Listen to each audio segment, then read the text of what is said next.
Banyak riwayat menjelaskan kalau seandainya seseorang itu berbuat kebaikan-kebaikan, Allah Subhanahu wa taala membagi kebaikan itu. Ada yang dia diberikan balasan di dunia, ada yang dia diberikan balasan di akhirat, gitu kan? Jadi makin ikhlas dia maka makin besar balasannya, kayak silaturahim keluarga dan yang lainnya. Intinya Allah membagi, ada yang di dunia diberi, ada yang dia bekasi di akhirat, gitu kan? Oleh karena itu teman-teman sekalian, kita harus melihat bagaimana Allah Subhanahu wa taala melimpahkan nikmat kepada kita. Dan itu bagian daripada balasan kita. Jadi kalau Anda merasakan ada nikmat yang melimpah pada diri Anda, berarti ada itu efek daripada perbuatan-perbuatan kita. Dan kita akan menerima juga balasannya nanti di akhirat.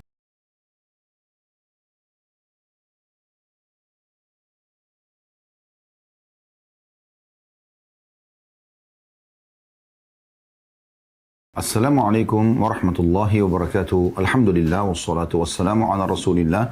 Segala puji dan puja kehadirat Allah Subhanahu wa taala, juga salawat dan taslim kepada Nabi besar Muhammad sallallahu alaihi wa ala alihi wa sahbihi wasallam. Saudaraku seiman, seperti biasa di hari Rabu kita melanjutkan bahasan bedah buku kita Riyadhus Shalihin yang tulis oleh Imam Nawawi rahimahullah. Dan kita masih dalam bab atau kitab yang sama, yaitu bahasan yang sama, yaitu keutamaan zuhud di dunia. Kembali kami ingatkan, zuhud adalah mendahulukan akhirat dari dunia, dan ini harus menjadi pemahaman yang jelas bagi setiap muslim, karena ada orang yang berpikir memahami zuhud itu adalah meninggalkan dunia untuk akhirat, sehingga akhirnya mereka tidak perlu lagi dengan dunianya, penampilannya berantakan, dan orang akhirnya tidak perlu lagi mencari pendapatan yang lebih di dunia, prestasi dunia tidak perlu, sehingga akhirnya mereka mengesankan Islam itu kumuh. Ini pemahaman yang keliru, satu sisi. Sisi yang lain, ada juga orang yang memang tidak paham tentang masalah ini, bahwasanya ada kehidupan akhirat di sana. Mendahulukan akhirat dari dunia, artinya itu akhirat menjadi target utama. Sehingga dunia ini kita tunggangi untuk mendapatkan yang terbaik di akhirat sana. Dunia ini sebentar, saudaraku seiman. Dan kita akan lalui semua. Sebagaimana orang-orang sebelum kita akhirnya tinggal dikenang namanya, yang Allah mudahkan dikenang seperti nama para nabi-nabi, para sahabat-sahabat Nabi Ridwanullah alaihim, dan seterusnya, orang-orang saleh, ya, para raja-raja muslim yang punya pengaruh, punya efek kepada agama, maka Allah kekalkan nama mereka. Ya. Ada juga orang yang sudah terlupakan, sudah meninggal, selesai, hilang semua sejarahnya, tidak ada lagi yang mengetahui dia. Dan begitu juga kita. Oleh karena itu teman-teman sekalian, fahamlah dan renungi kalau kita akan menuju kepada kehidupan akhirat, yaitu kehidupan abadi kita di sana. Ya, kita akan menuju kepada kehidupan abadi di sana, dan itu target utama. Itulah pemahaman zuhud yang sedang kita bahas. Dari dunia, satu sisi kita boleh mengejar prestasinya, tapi sisi lain kita tunggangi untuk menuju kepada kehidupan abadi kita di akhirat. Sehingga setiap kita melakukan apapun aktivitas kita, ya, mengisi waktu-waktu kita selama di dunia ini, semuanya tujuannya kejar yang terbaik di dunia dan tujuannya untuk akhirat. Nah, ini pemahaman yang sempurna dari masalah zuhud itu sendiri. Dan kita akan masuk dengan izin Allah Subhanahu wa taala hadis lanjutan bahasan kita, yaitu nomor 479 ya, dari awal kita belajar, yang berbunyi dari Amr ibn Harith, saudara Juwairiyah binti Al-Harith Ummul Mu'minin radhiyallahu anhum ajma'in. Beliau berkata, "Ma taraka Rasulullah sallallahu alaihi wasallam 'inda mautihi dinaran wala dirhaman wala 'abdan wala amatan wala syai'an illa baglatahu al-bayda allati kana yarkabuha wa silahahu wa ardan ja'alaha li ibni sabirin sadaqah." Ketika Rasulullah SAW meninggal dunia, beliau tidak meninggalkan sedikit pun dari dinar, dirham, budak laki-laki, budak perempuan, atau apapun kecuali bagal. Bagal ini perkawinan antara kuda sama keledai. Kecuali bagal yang dulu beliau kendarai. Juga senjata beliau, pedang, ya, perisai, dan tanah yang sudah beliau jadikan sedekah atau wakaf untuk Ibnu Sabil. Hadis ini diriwayatkan oleh Imam Bukhari.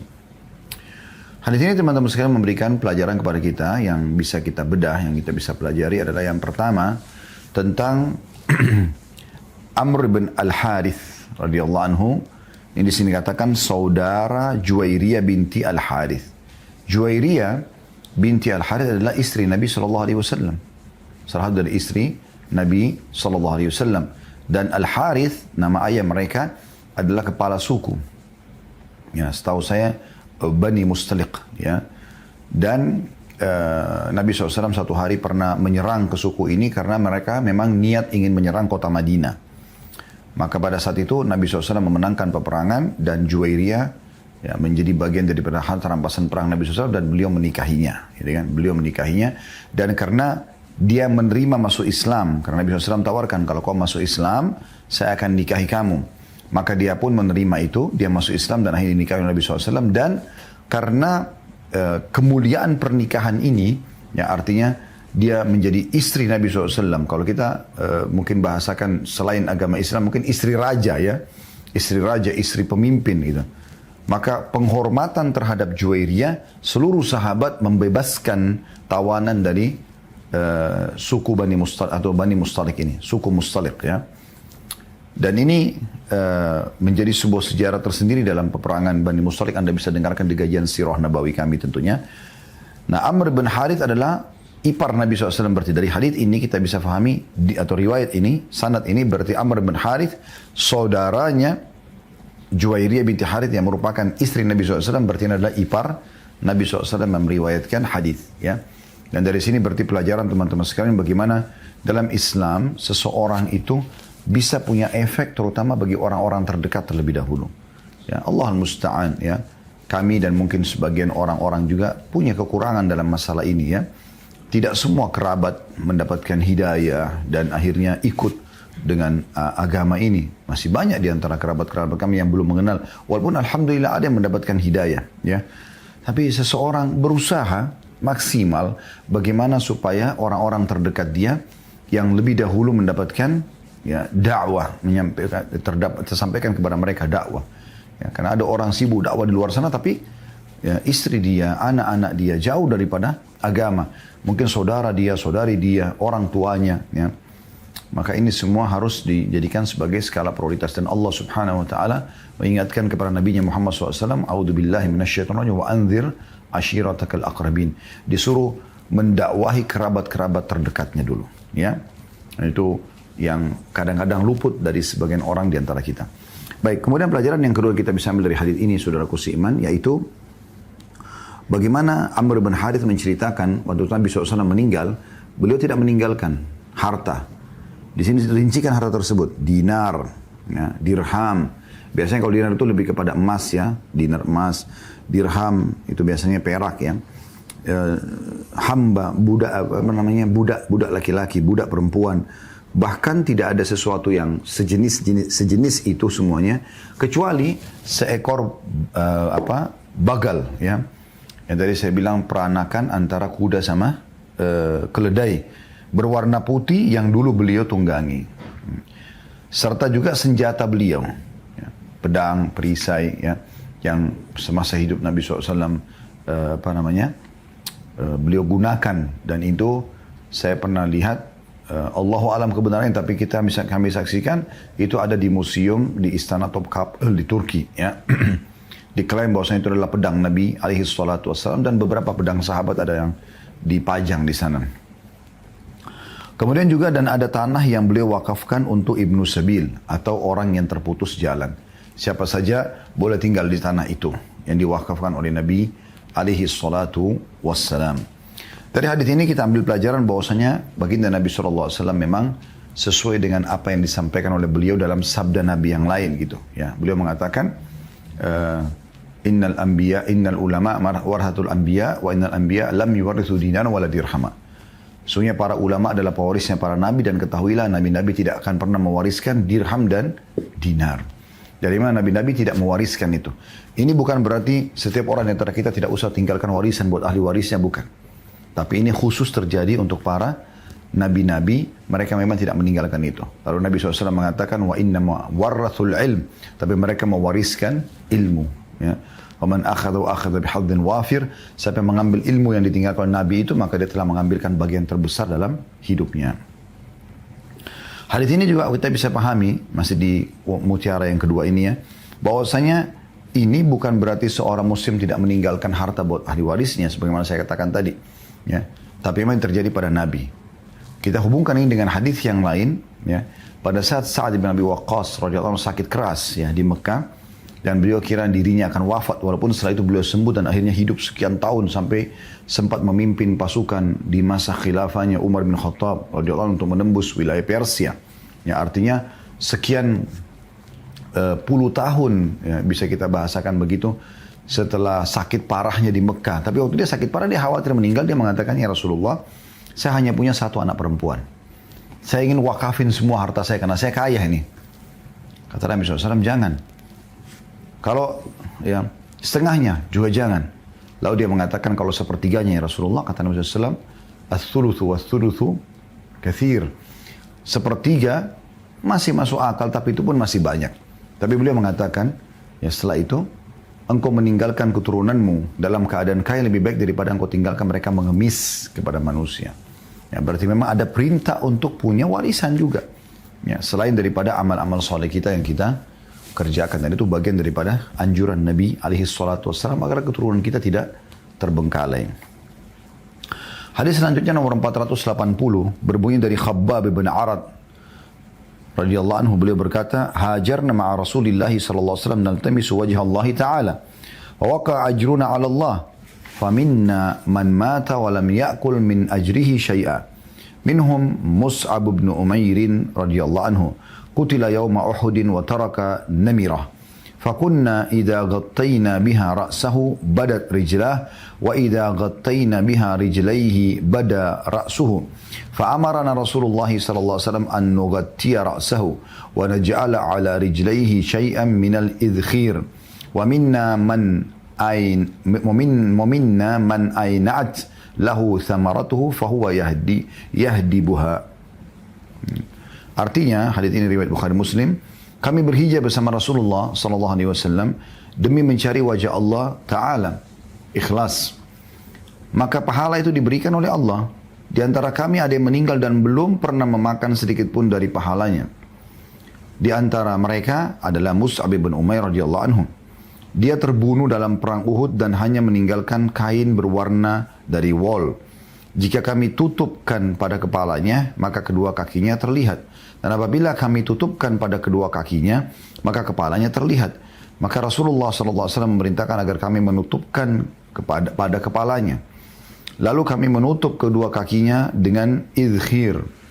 Ada footnote nomor 429 di bawah dikatakan, idkhir adalah tumbuhan terkenal yang wangi aromanya. Dan di antara kita ada juga yang telah masak buahnya lalu dia memetiknya. Hadis ini memberikan banyak sekali pelajaran kepada kita, saudaraku seiman.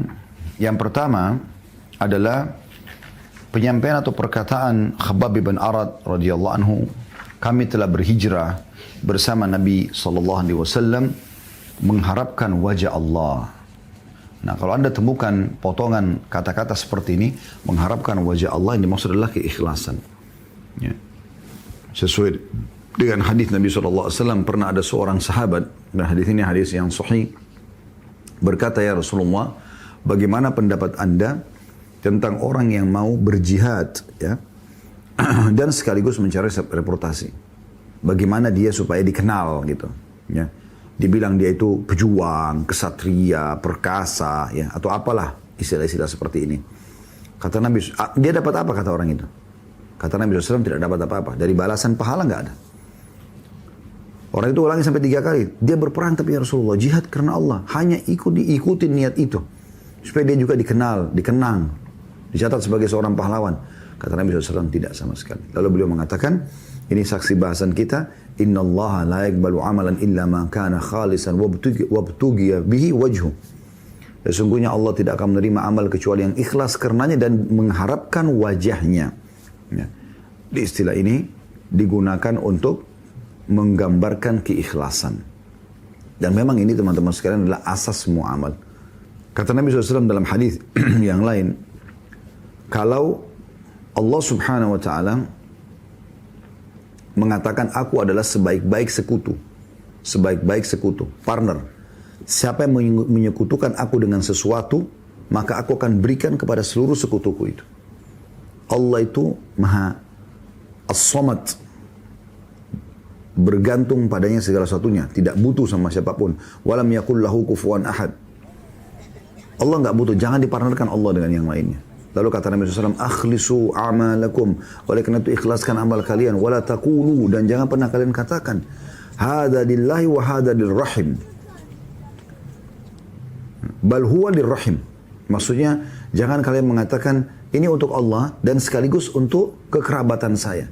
Kata Nabi SAW, maka itu akan pergi ke kekerabatan kalian saja. Jadi kalau orang silaturahim keluarga misalnya, lalu dia mengatakan, ini karena Allah dan juga karena kalian. Maka itu hanya datang untuk mereka. Betul-betul kalau untuk Allah nggak usah disebutin, nggak usah libatkan Allah dengan yang lainnya. Lalu kata Nabi SAW, wala taqulu hadza lirrahim wa liujuhikum.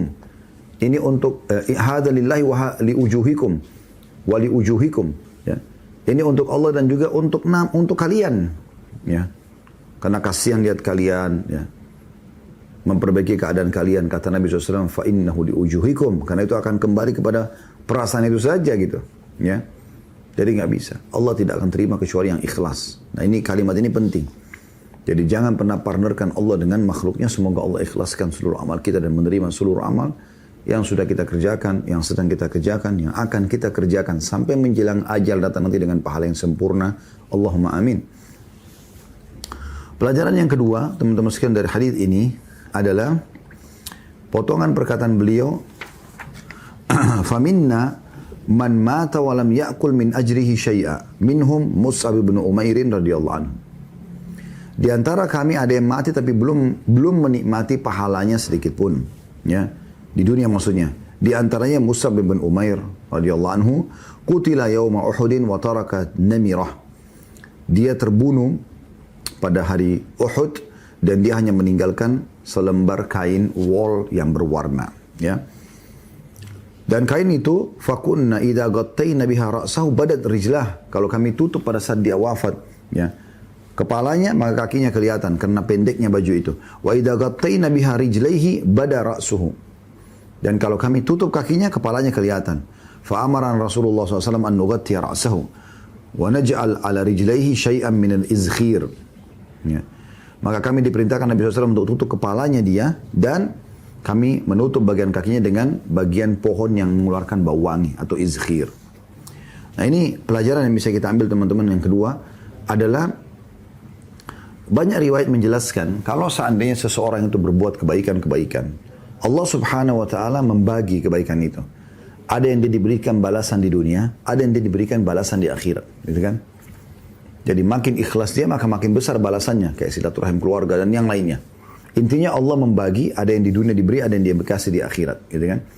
Nah, kelihatannya yang di akhirat ini, ya apa yang di dunia ini banyak, kayak misalnya kemakmuran hidup. Ada beberapa riwayat menjelaskan masalah itu. Ya. Bahkan ada seorang sahabat sempat meneteskan air mata menangis, lalu mengatakan, sesungguhnya telah dilapangkan dunia buat kami. Maka kami khawatir jangan sampai ini kebaikan akhirat yang semuanya dimajukan oleh Allah SWT, karena ada orang-orang yang mendahului kami lebih baik daripada saya. Yaitu Mus'ab bin Umair, gitu kan? Kata sahabat itu, yang wafat yaumul Uhud, hari Uhud. Dia masuk Islam di Mekah, gitu kan? Dan Mus'ab ini adalah orang yang kaya raya di Mekah. Orang tuanya sangat kaya raya. Bahkan terkenal sebelum masuk Islam, kalau Mus'ab radhiyallahu anhu lewat di sebuah tempat, ya, maka tercium bau wanginya. Dan terlihat ketampanannya, bajunya yang bersih, terkenal sekali. Ya. Tapi setelah masuk Islam, orang tuanya benci dia, ditinggalkan, tidak dikasih lagi kebutuhan-kebutuhannya, sampai hanya dia menjadi orang yang sangat miskin radhiyallahu anhu. Ikut hijrah ke Madinah, tahun pertama Badr terlewatkan, dia melalui di perang Uhud wafat. Ya. Mirip kasusnya juga dengan Hamzah bin Abdul Muthalib, paman Nabi SAW. Orang yang luar biasa pembelaan terhadap Islam di Mekah, ya. Kemudian hijrah ke Madinah, ikut perang Badr, di perang Uhud sudah wafat. Jadi maksud baru tahun kedua Hijriyah, belum umat Islam dibukakan dunia ini dengan kekayaan-kekayaannya, itu mereka sudah wafat. Berarti balasan mereka yang tadinya dibagi dunia dan akhirat, yang dunianya belum dikasih sama Allah, maka mereka akan menerima balasan yang full nanti di akhirat, gitu kan?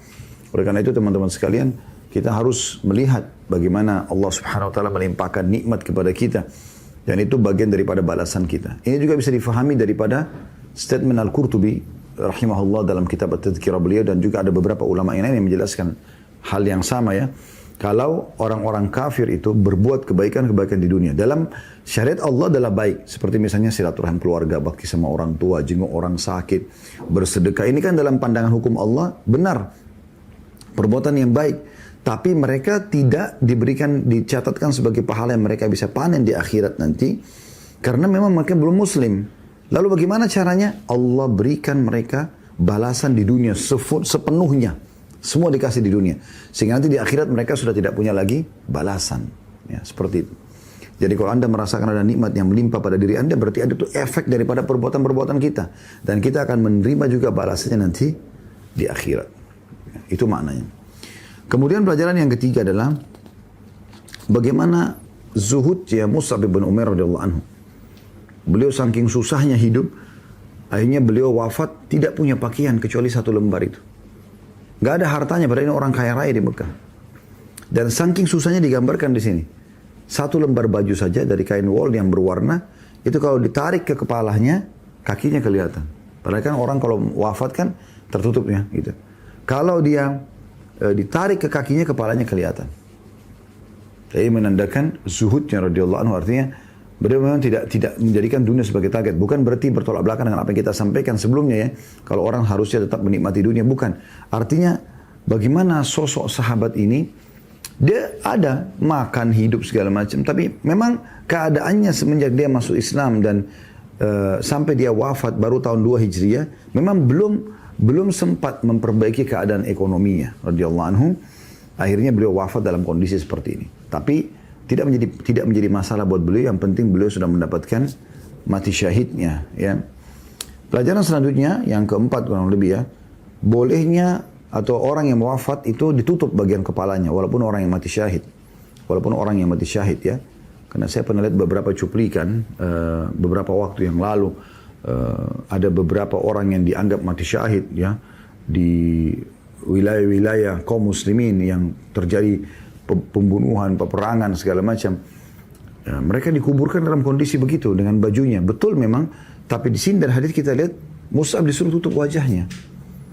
Ya, artinya ada yang ditutup walaupun dia dikubur dengan pakaiannya. Orang mati syahid tidak perlu dimandikan lagi seperti jenazah umumnya. Tapi di sini ada sunnah Nabi SAW yang perlu kita terapkan, yaitu menutup bagian wajah. Gitu.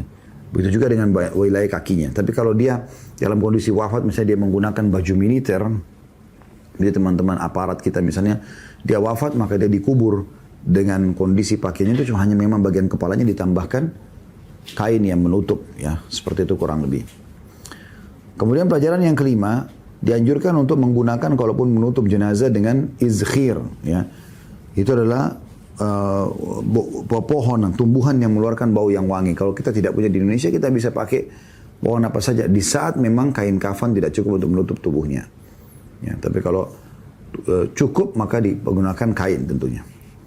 Dan pelajaran yang terakhir adalah potongan sabda Nabi SAW, potongan perkataan sahabat ya, Khabbab bin Arat radhiyallahu anhu, wa minna man aina'at lahu thamaratuhu fahuwa yahdibuha. Dan antara kita ada yang telah masak buahnya lalu dia memetiknya. Apa maknanya? Maksudnya di antara kami ada yang masih hidup setelah Mus'ab, setelah perang Uhud, lalu kemudian dia merasakan tiba-tiba ekonominya jadi lebih baik, ya dia menjadi orang terkenal di Madinah, punya keluarga, punya keturunan, punya harta, ya. Ada yang bahkan menjadi khalifah seperti Abu Bakar, Umar, Utsman, Ali yang menjadi raja gitu ya. Maka ini ada di antara kami yang sudah mateng pahala-pahala itu, maka dia dapatkan sebagian di dunia dan di akhirat nanti juga dia akan dapatkan. Ini makna daripada hadisnya. Dari hadis ini juga teman-teman sekalian, kita ambil potongan yang terakhir ya, yang bisa diambil pelajaran dari sini. Bagaimana seseorang muslim itu ya, mengimbangi antara dunia dan akhiratnya, dalam arti kata, dia tetap ya mengejar dunianya.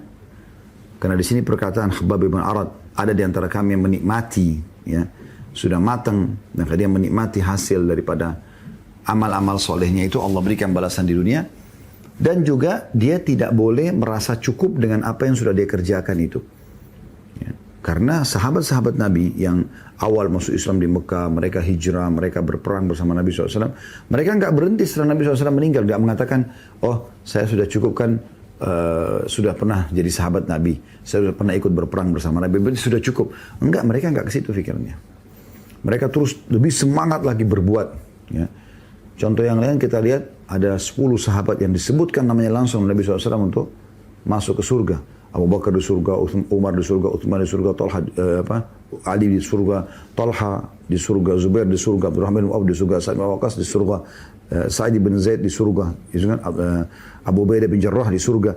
Jadi Nabi SAW sebut nama-namanya. Tapi penyebutan ini yang terpamerkan di depan para sahabat, teriklankan gitu. Kalau si fulan di surga gitu. Tapi tidak membuat mereka jadi malas beribadah setelah itu. Sama sekali. Mereka malah tetap semangat untuk melakukan ibadah-ibadah tambahan. Dan ini penting. Jangan pernah kita berbangga dengan amal yang sudah pernah kita kerjakan. Itu sudah dicatat di buku amal di waktu itu. Ya. Sekarang ke depannya kita tetap butuh. Setiap hari buku amal kita dibutuhkan. Kenapa Anda diperintahkan setiap kali mau makan baca bismillah, setiap habis makan baca alhamdulillah, setiap kali mau keluar rumah, mau masuk kamar mandi, keluar kamar mandi, bangun tidur, mau makan, mau minum, selesai makan dan minum pakai pakaian, lepas pakaian. Setiap hari kita sholat, setiap hari kita ada zikir pagi, zikir petang. Jadi selalu ada pengulangan karena memang setiap hari buku amal kita butuh untuk dicatat, diisi dengan amal-amal soleh. Jadi jangan pernah puas dengan apa yang pernah kita kerjakan di masa lalu. Oh dulu saya pernah waktu orang tua saya hidup, saya sudah bakti sama beliau. Itu dulu. Sekarang kan buat sesuatu yang pada saat mereka sudah meninggal bisa kita bakti juga setelah mereka wafat. Dengan mendoakan, memohon ampun dan seterusnya. Nah ini poin penting yang juga jangan luput dari kita teman-teman sekalian. Jadi jangan merasa puas dengan amal yang sudah pernah kita kerjakan. Tapi terus mengejar. Karena setiap amal yang kita kerjakan akan ada balasan di dunia. Dan juga ada balasan di akhirat. Allahu a'lam. Kita akan masuk lanjutannya di hadis nomor 481. Berbunyi dari Sahal bin Sa'ad As-Sa'idi radhiyallahu anhu, beliau berkata, Rasulullah SAW bersabda, "Lau kanatid dunya ta'dilu 'inda Allah janaha ba'udah, ma saqa kafiran minha syarbata ma." Hadis ini diriwayatkan Tirmidzi dan beliau menyatakan hadis hasan sahih.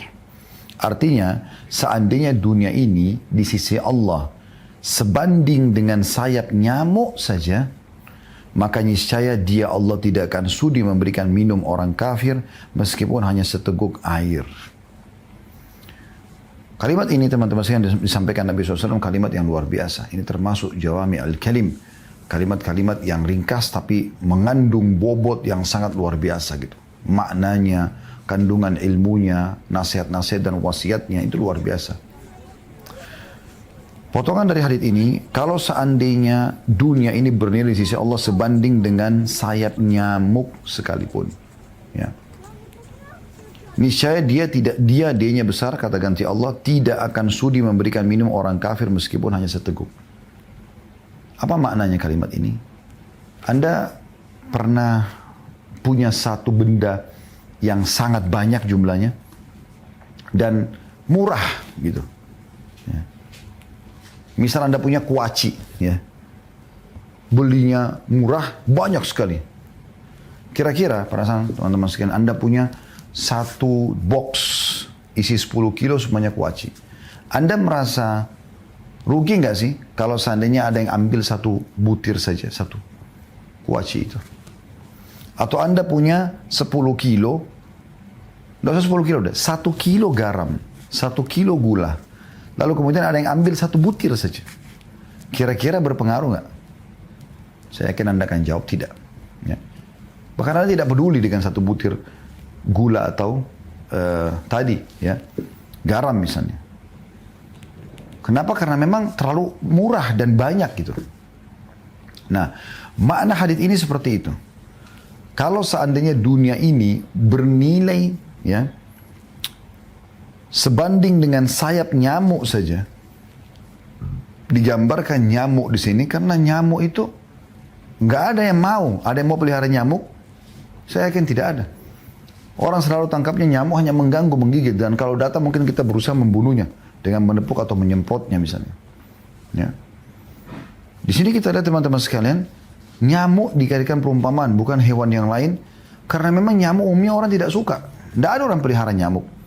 Berusaha diusir, berusaha dibunuh gitu kan.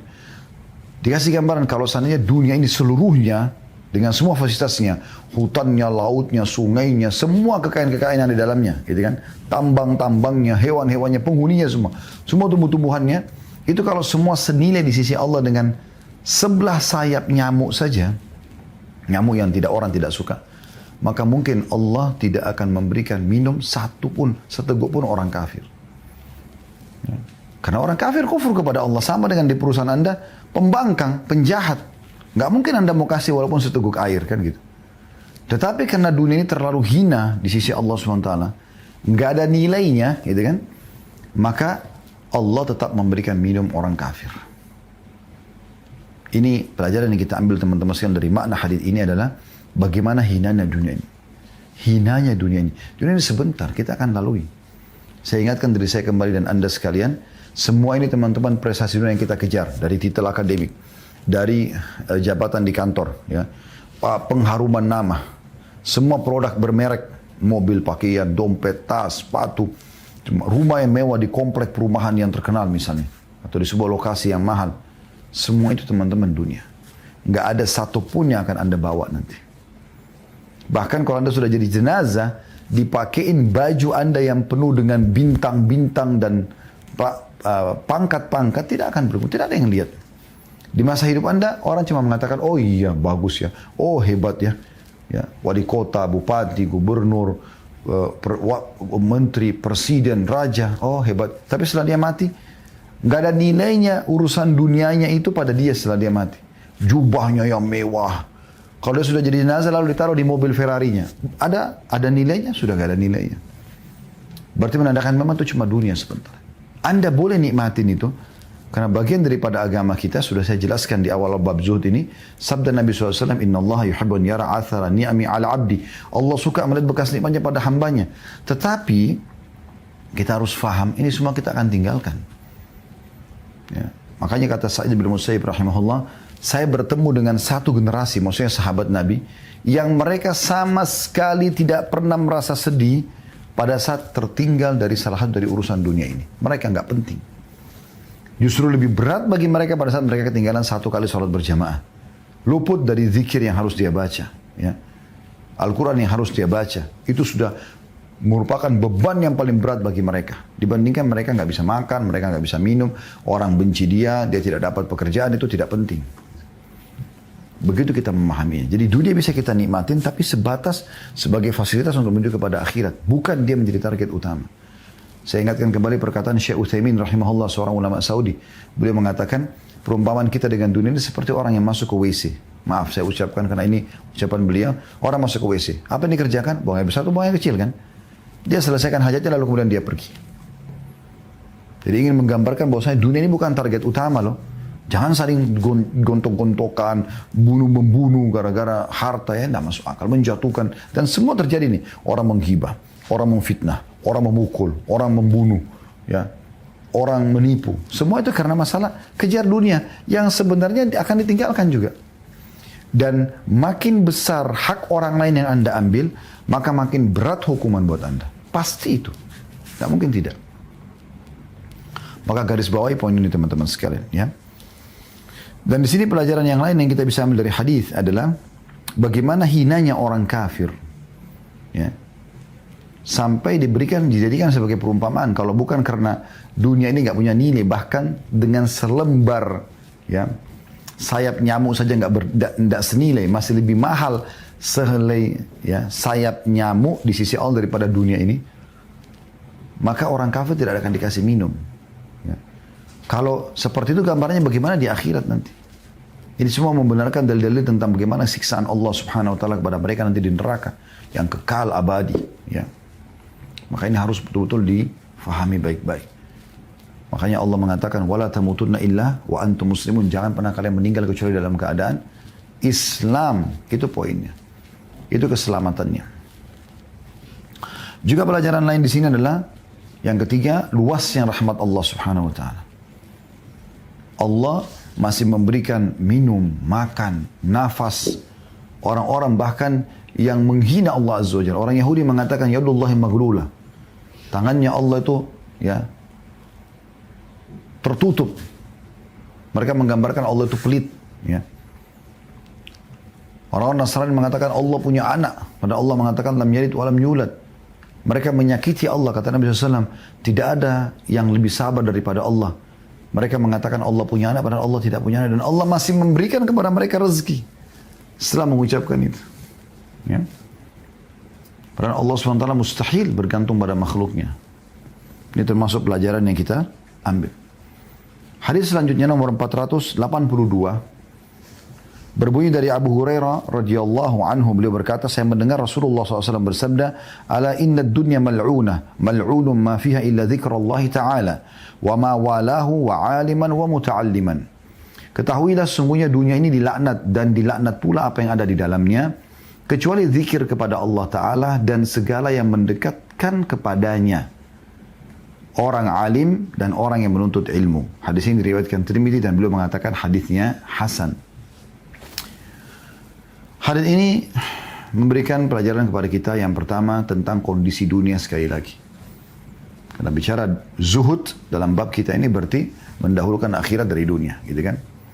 Di sini dikatakan ketahuilah, kata Nabi SAW, sadarilah, pelajarilah, dunia ini dilaknat. Ada footnote nomor 430 di bawah, yakni dibenci dan tak berharga. Itu makna dilaknat di sini. Dibenci. Hanya memang tempat untuk sementara, tempat terhina, tempat untuk lewat saja.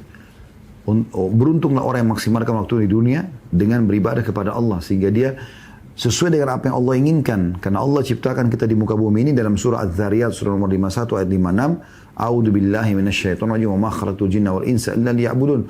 Aku enggak ciptakan jin dan manusia termasuk ada di muka bumi ini kecuali untuk menyembah kepada aku.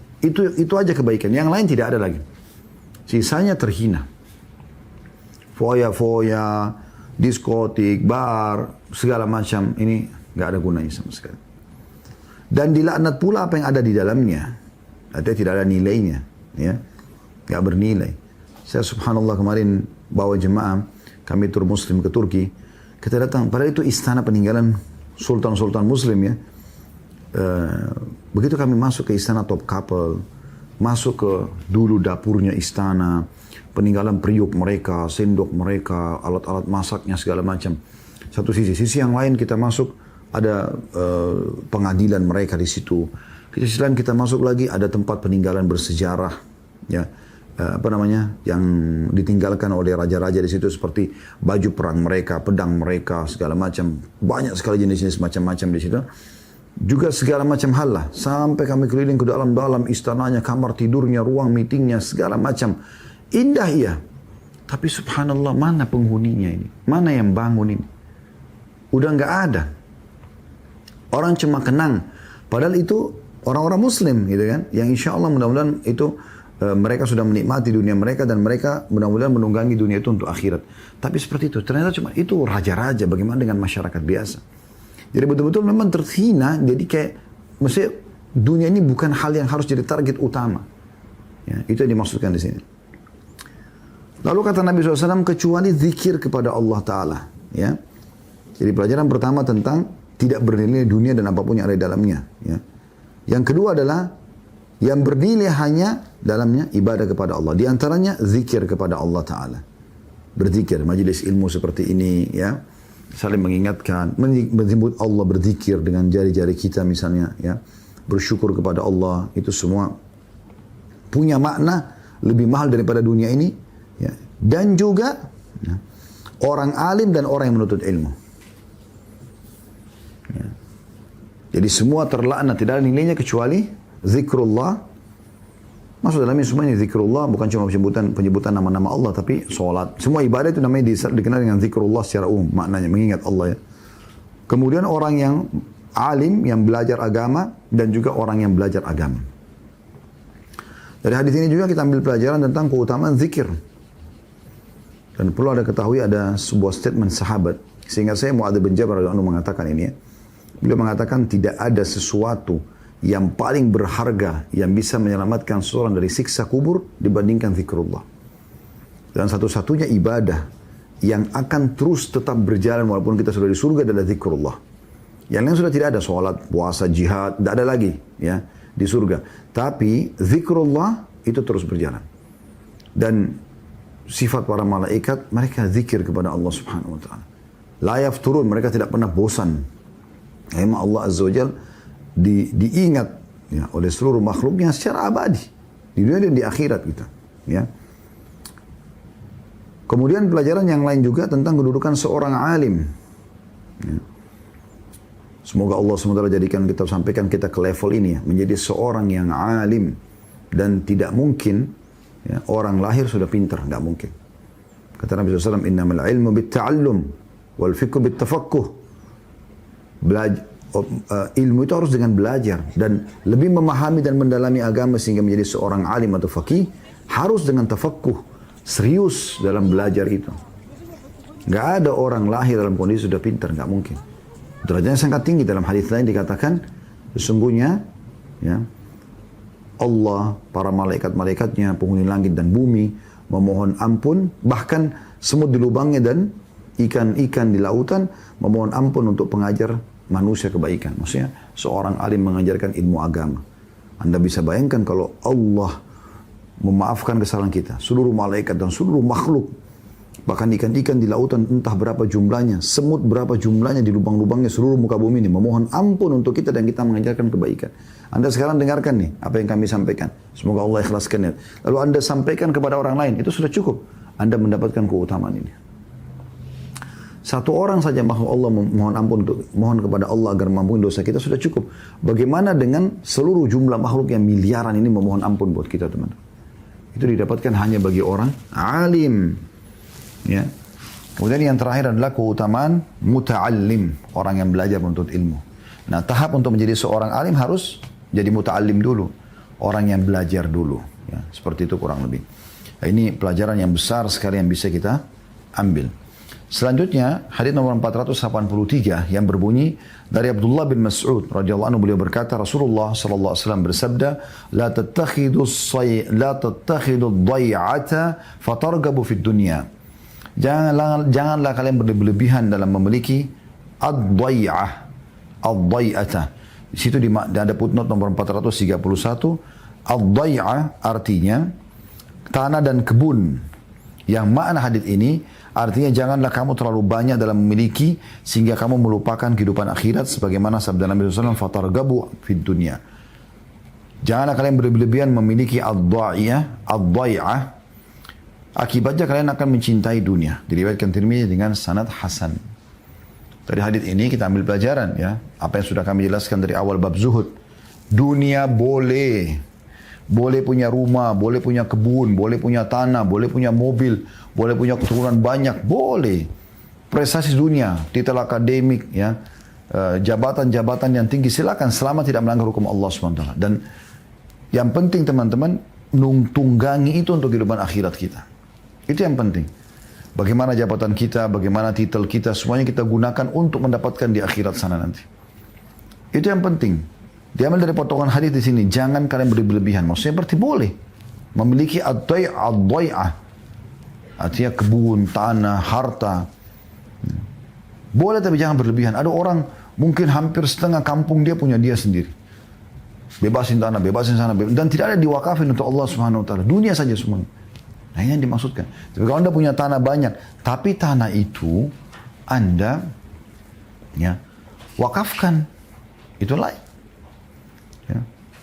Ada yang Anda wakafkan, ada yang Anda nikmatin, itu tidak ada masalah. Ya. Tapi potongan hadis yang kita ambil pelajaran sini, jangan kalian berlebihan, maksudnya boleh. Ya. Kemudian pelajaran yang lain adalah fatargabu fid dunya.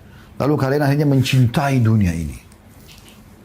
Sudah tidak mau pindah ke akhirat. Kayak orang yang ketakutan luar biasa gitu. Subhanallah, orang kalau fahami zuhud teman-teman dan tahu ada kehidupan akhirat, dunia jadi kecil buat dia. Dia dapat, alhamdulillah. Dia nggak dapat, tidak ada masalah. Dia nggak masalah. Yang penting jangan hilang sesuatu yang di akhirat sana. Tapi kalau orang cinta dunia, itu luar biasa berlebihannya. Luar biasa. Berlebihannya adalah dia apa namanya? Takut sekali kehilangan. Kontok-kontokan, sikut sana, sikut sini. Yang penting dapat apa yang diinginkan dari dunia. Ini berbahaya sekali. Semua ada tanggung jawabnya. Hati-hati teman-teman sekalian. Hati-hati. Akhirnya kita punya musuh di akhirat. Kami selalu bahasakan. Menuju ke akhirat, bawa dua hal dan jangan bawa dua hal. Menuju ke akhirat, bawalah ya, amal saleh ya, dan teman yang saleh. Karena amal saleh membantu kita masuk ke surga. derajat di surga kita bisa dapatkan karena kita patuh sama Allah. Dan teman yang soleh akan membantu kita dengan syafaatnya kalau kita kurang amal. Dan jangan bawa dua hal, jangan bawa dosa, perbanyak segera taubat sebelum tiba kematian, dan jangan bawa musuh. Nah ini yang sering orang lupa ini. Tiap hari dia ciptakan musuh itu. Ada saja orang yang digibah, ada saja orang yang difitnah, ada saja orang yang disakiti, ya. Ada saja orang yang ditipu. Akhirnya dia punya musuh-musuh. Lalu dia merasa aman. Yang penting saya sudah dinobatkan sekarang. Jabatan ini terserah. Dulu saingan saya sakitin terserah. Nggak bisa. Anda berapa lama menikmati jabatan? 5 tahun? 10 tahun habis itu? Anda akan bertemu dengan mereka nanti di hari kiamat. Tidak ada satupun teman-teman sekalian orang yang beranjak di akhirat nanti kecuali harus dia melalui hisab dulu. Kata Nabi SAW dalam sebuah hadis yang sahih, nanti pada hari kiamat Allah Subhanahu wa taala masih memaafkan banyak catatan-catatan amal kecuali satu catatan amal, yaitu hubungan antara seorang hamba dengan hamba yang lain. Allah tidak akan ikut campur di situ sampai pemilik hak yang menentukan. Anda pernah zalimi orang, Anda tidak minta maaf, maka selesai. Atau Anda tidak dimaafkan sama dia, ini jadi masalah. Anda harus selesaikan di akhirat. Dan ingat, di sana nanti, ya, kata Nabi SAW, siapa yang punya permasalahan dengan saudaranya di dunia, selesaikan. Karena di sana nanti, nggak berlaku lagi dirham dan dinar. Nggak berlaku lagi dolar, rupiah, euro, nggak ada lagi. Harus dibayar dengan amal soleh Anda. Dan ini rugi, karena kita nggak bisa lagi kalau puasa kita diambil atau sholat kita diambil, kita rugi, kita nggak bisa lagi nanti mengerjakan, karena di sana bukan saja bekerja. Hari ini kita amal tanpa hisab, tapi besok hisab tanpa amal. Ini garis bawahi baik-baik teman-teman sekalian supaya tidak ada kesalahan dalam pemahaman seperti ini. Kita tutup dengan hadis yang terakhir kita bahas pada siang ini, yaitu hadis nomor 484 yang berbunyi dari Abdullah bin Amr bin As radhiyallahu anhuma. Abdullah sahabat, Amr bin As sahabat. Beliau berkata, "Marra alaina Rasulullah sallallahu alaihi wasallam wa nahnu nu'aliju khussan lana." Faqal, "Ma hadha?" Faqulna, "Qad waha fa nahnu nuslihuhu." Faqulna, "Qad waha fa nahnu nuslihuhu." Faqala, "Ma ara al-amra illa a'jala min dhalik." Hadis ini riwayat Tirmidzi, Abu Daud dengan sanad yang sahih dan juga disebutkan oleh Bukhari dan Muslim. Rasulullah SAW, kata Abdullah bin Amr bin As radhiyallahu anhu, pernah melewati kami sedang kami memperbaiki rumah dari kayu dan bambu.